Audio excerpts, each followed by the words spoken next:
Good morning, boys and girls. Today is chapter 6 of Rise of the Earth Dragon. We're going to be, the chapter, is called A New Friend. Remember, as we read, we track our reading with our finger. We're going to circle words that we don't know, and we're going to underline key and important details. Here we go. A New Friend. There was so much food on the dining room table. Roast chicken, potatoes, carrots, bread, cheese. It was more food than Drake had ever seen in his life. "Pass the potatoes, please," Drake said. Griffith pointed to a plate of potatoes. Sparks flew from his finger. As the plate floated over to Drake, he forgot all about wanting to go home. He stabbed a potato with his fork. "Is every supper like this?" Drake asked Bo. Bo nodded. "Yes, there is a great deal of good food," he said, "but sometimes I miss my mother's soup." "Is your home kingdom far away?" Drake asked. "Very far," said Bo. "I come from the east, the kingdom of Emperor Song." "And I come from the south," said Anna. "It is warm there, not cold and damp, like it is here."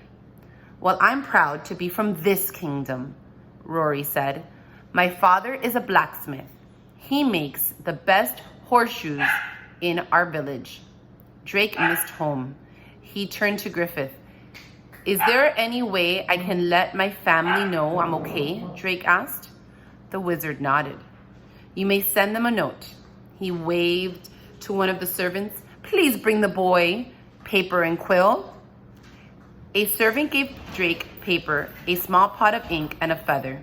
Drake's cheeks turned red. "What?" Rory asked. "Haven't you seen paper before?" Drake looked down at his paper. "I worked in the fields at home," he said. "I never went to school. I know how to read, but we never had paper or quills. So I don't know how to write." Boys and girls, remember, he was a peasant, meaning he just worked in the farms. Adam. Rory started to say something, but Griffith gave... One second, boys and girls. I'm so sorry. My husband's going to get the dog. Rory started to say something, but Griffith gave her a hard look. Bo picked up the quill.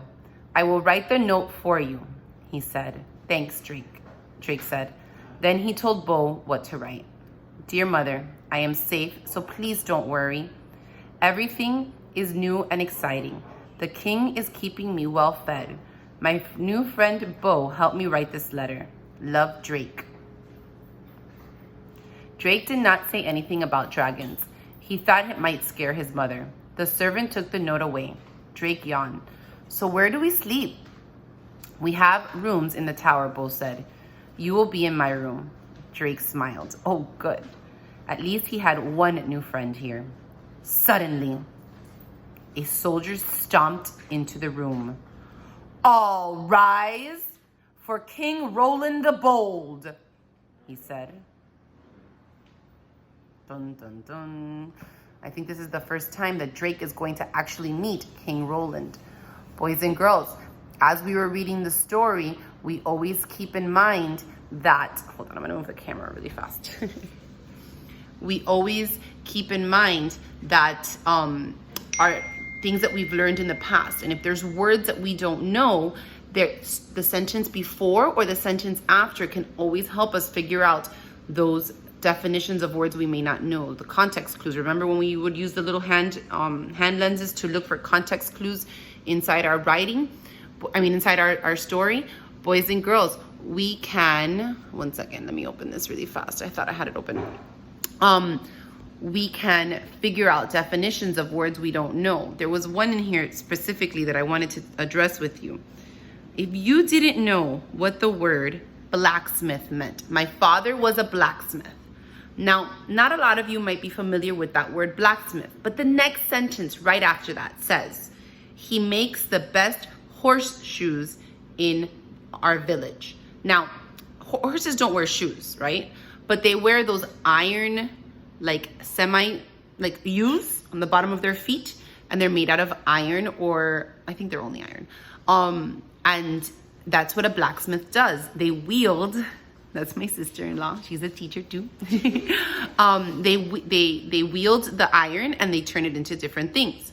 Now, in the same sentence, it says, please bring the boy paper and quill. Boys and girls, you might not even know what a quill is, but look at what the author did. The author had the illustrator add a picture of paper and quill to show you what a quill is. A quill is basically just a feather that they would dip into a pot of ink.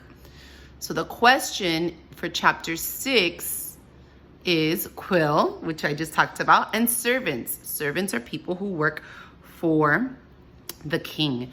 And it says, how did Drake feel about the dinner that was served? Well, right at the beginning, boys and girls, Drake had never seen a dinner like this before. And it talks about how he felt about it. So make sure that we're answering in complete sentences. A lot of you, when I've been going back and checking your answers, have been just writing the answer. And remember, boys and girls, from day one, we've always gone back and answered in a complete sentence. How did Drake feel about the dinner that was served?